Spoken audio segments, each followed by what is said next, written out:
significant statement that has been made. Now, I could have chosen, viewers, to politicize this, to bring the opposition in, to have really a punch-up tonight, but I'm not going to do that. We have to understand where the RSS chief Mohan Bhagwat is coming from. What is he trying to say?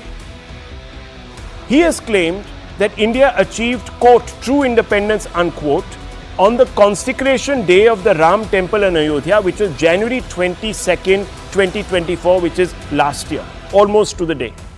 Speaking at an event in Indore, Bhagwat said the consecration day should be celebrated as Pratistha Dwadashi, symbolizing the establishment of India's sovereignty after centuries of Parachakra, of foreign invasion. In other words, 15th August 1947 was not the day India achieved independence. It was the day Ram Mandir was consecrated in Ayodhya a year ago.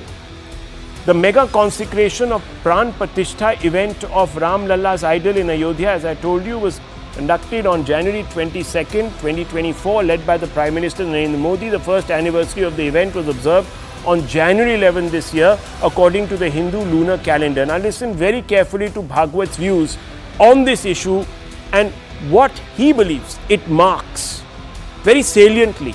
Listen it. Bharat का स्व मर जाए, भारत का स्व अपनी गर्दन ऊंची न कर सके, इसलिए तो मंदिरों के विध्वंस हो गए। हम 47 में स्वतंत्र हुए, हमारे साथ इस्राइल चला, हमारे साथ जापान ने चलना प्रारंभ किया, वो कहां के कहां पहुंच गए। हम पूरा समय लोगों के रोजी रोटी की ही चिंता करते लगे, समाजवाद वगैरह वगैरह सारी बातें करते हैं, गरीबी हटाओ वगैरह सारे नारे देते हैं। कुछ हुआ क्या? भारत की रोजी रोटी का भी रास्ता राम मंदिर के प्रवेश द्वार से जाता है, ये ध्यान रखो। Now viewers, you heard what Mohan Bhagwat has said. He's very clearly come out and made this very important statement that fundamentally India won its independence, that the soul of the Hindu long suppressed found relief or release, that the soul of the country emerged on the day the Ram Mandir was consecrated a year back. Now this is the same Mohan Bhagwat who has come out and said also a few days back, viewers, that if we look constantly back in time and keep picking at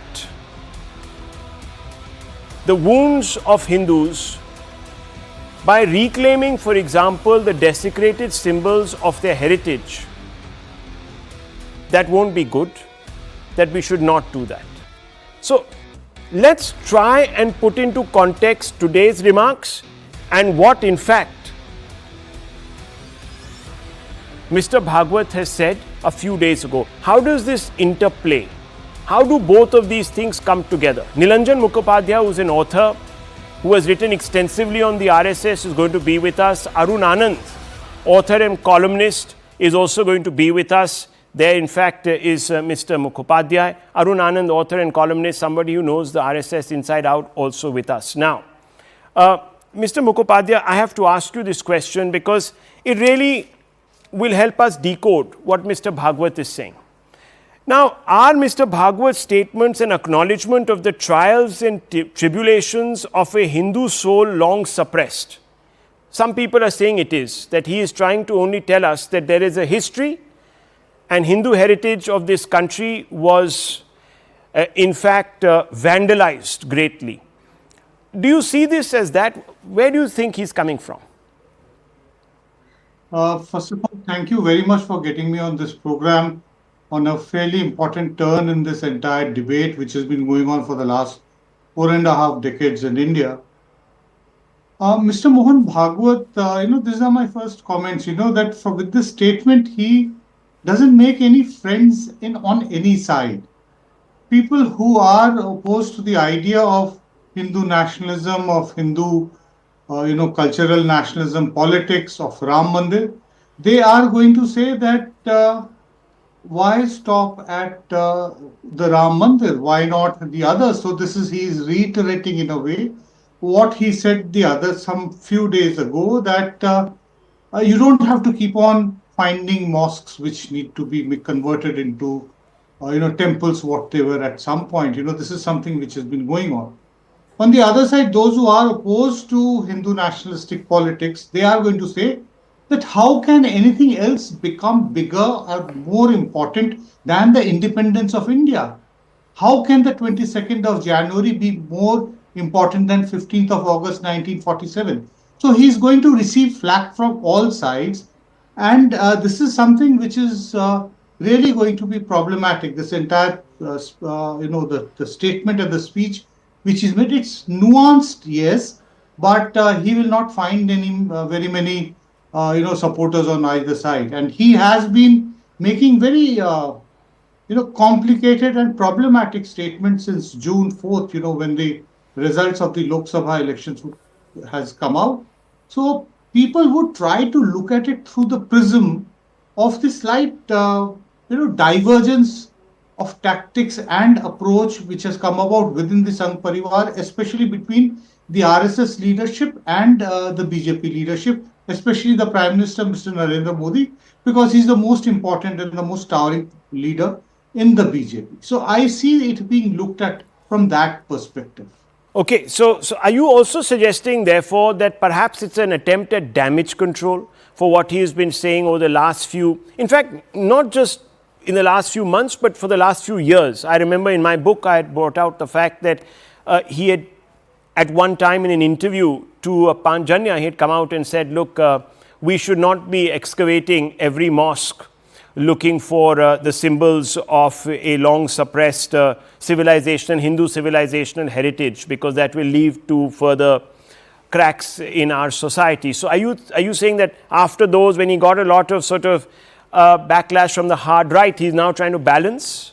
Is that what you're saying? I think, you actually very well reminded people about the old statement which you made several years ago, that you don't have to go about digging every mosque, to look for a shivling. That is the exact statement, which is, in fact, if you go back, Mr. Mohan Bhagwat has been swinging from various statements, since 2015 onwards. I remember, just before the very important Bihar elections in 2015, it suddenly come about, also in an interview with Panjanya, he had come about and said that there is a need to relook at the reservation policy, which created a big controversy and eventually was one of the factors why the BJP performed very poorly in the 2015 assembly elections in Bihar. Yes. Thereafter, there was damage control, And even if you look at in the Mr. Bhagwat statement, I do not want to get into a very narration of various self-contradictory at times statement which he's been making. I am really not very sure that what is he really getting at, especially after the 4th of June. Okay, let me bring in Arun Anand on this. Arun Anand, you're a student also of the Sangh, etc. I want to ask you, today's statement compared with what Bhagwat ji said when he said that Hindus must not recover each and every symbol of their civilization and heritage. How does this sort of now juxtapose with that? What is happening here? Rahul, thank you for inviting me for the discussion. And Nilanjan has been a good friend, though we have been, having diametrically opposite views. But there are conversations which keep on happening. So I think that is the essence of Sanatan Dharma also. See, you have to understand the philosophical framework of RSS from where all these statements are coming. So once we understand the philosophical framework, so everything will become very clear. See, there are three pillars of this philosophical framework of RSS.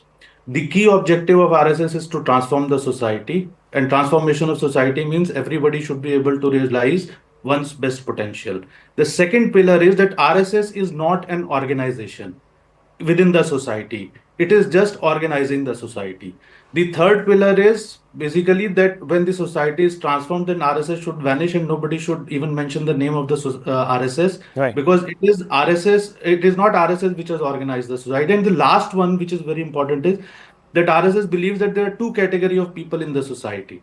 One are those who have joined the RSS, and the other category is that which is ultimately going to join the RSS. So RSS is Ajat Shatru. Now coming to these statements, about temples and mosques. You see, RSS, the general perception is that RSS sets an agenda, Okay. then it mobilizes the society on that. Yes. But contrary to that, RSS sees what is the mood of the society, and then RSS takes up basically that agenda. For example, just to give a small example, that in 1959 the RSS passed its first resolution on one of the temples, that was Right. that Kashi Vishwanath temple should be restored. Let But me- it ultimately took up the movement of Ram Janmabhoomi in 1980s because that was the mood of the society. Okay, so they are going by the mood of the society. Let's not read too much into this, says Mr. Arun Anand. Well, let's move on, viewers.